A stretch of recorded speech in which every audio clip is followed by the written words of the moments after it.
We need to have a talk about the difficulty of Monster Hunter Wilds before the community loses their mind over the topic, because it feels like we're approaching that. Review embargoes just lifted, which means that a ton of reviewers and content creators who got to play the game early are now free to talk about their experiences with the game. Since I don't have early access to the game, I decided to watch a ton of the reviews to see what others are saying.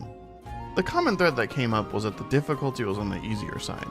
Difficulty is a big deal in the Monster Hunter franchise, and by big, I mean enough that people for years talked about how Monster Hunter Rise was too easy.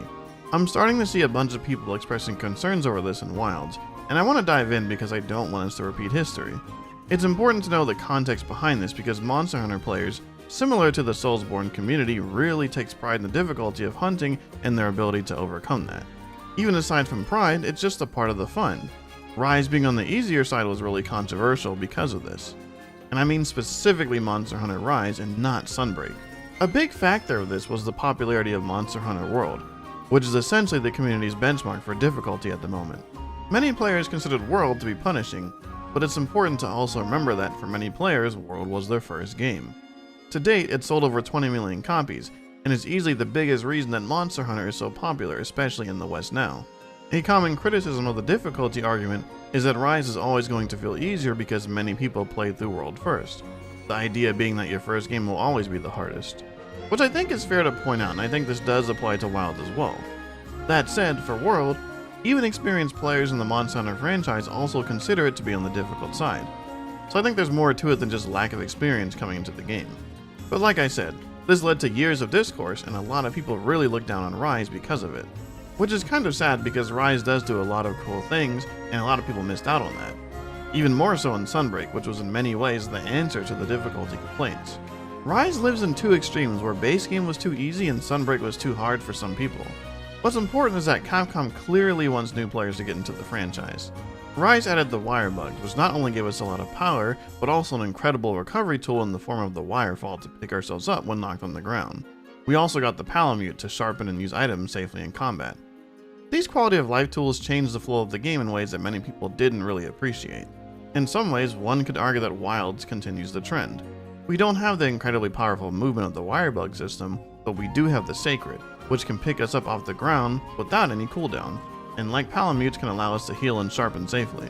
Personally, I kinda forgot that the Sacred could even do this when playing in the beta, and unlike the wire bug system, which I think had a direct influence on encounter design in Rise, it didn't really feel like the monsters in the Wilds beta attacked in ways that expected you to use the Sacred to get up. In Rise, you could tell that a lot of attacks had delayed follow-ups expecting to catch players who were too quick to spam the wirefall to recover. So personally, I'm not too worried about this, but there are still other things to consider. Some reviews mention the strength of the Palico and how much it helps you in healing. While this certainly affects the difficulty of the experience, I like that it's something that you can actually turn off instead of being a core part of how the fights are designed. This gives players more flexibility in how they can tune their experience, because you could just leave the Palico at the base if you don't want to have that kind of advantage. It's worth mentioning too that even though I know it was intended to be harder than it probably will be in the full game, look at the Arkveld hunt from the beta. Most people struggled a lot with that, and few were actually able to clear it on their own. I personally found that hunt to be pretty challenging, and if that's an example of how the fights will feel in the full game, I'm not worried. And that's kind of a consistent point that I've seen from a lot of reviewers, is that all the fights are really fun. And that matters more than you think. What makes any individual monster fight challenging kind of depends on the player, but I think that the important thing is that when you're actually engaging with monsters and dodging their attacks, that's what matters. And that's where a lot of the thrill comes from. This extends beyond difficulty because in my opinion, you can get that fun even in a hunt that you've done a million times over, or even with easier monsters because you're just learning new ways to perform. Setting these kinds of goals as we play is where a lot of the personal difficulty comes from in my opinion. Even if the base game is on the easier side, there are a couple of important things to remember. For one, all the reviewers weren't allowed to talk about the endgame, so that's just a big wild card as far as the difficulty of the game will actually feel like.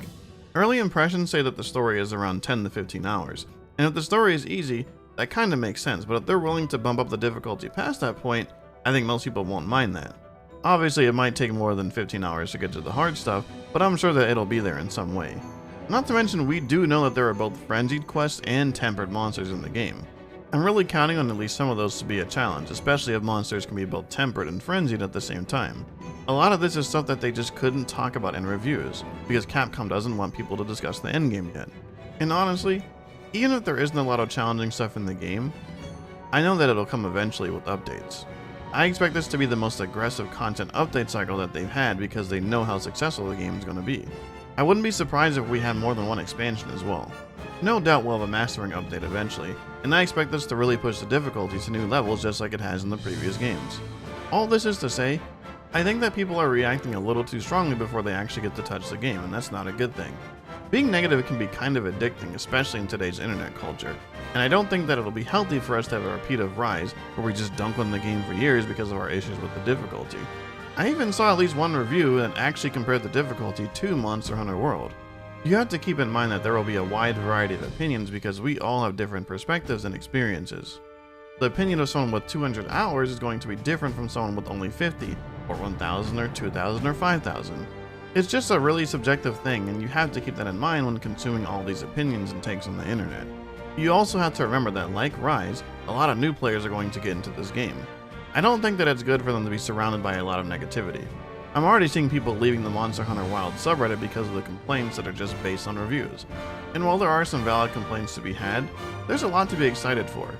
Pretty much every review talked about how they love the game and expect to put a ton of time into it.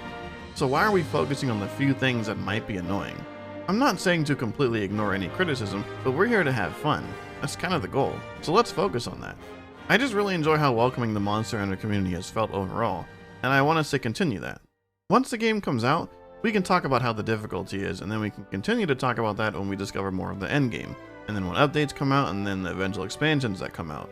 Until then, let's just be patient.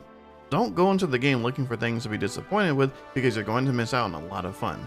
In any case, if you like content like this, subscribe, join the Discord, and I'll see you in the next video.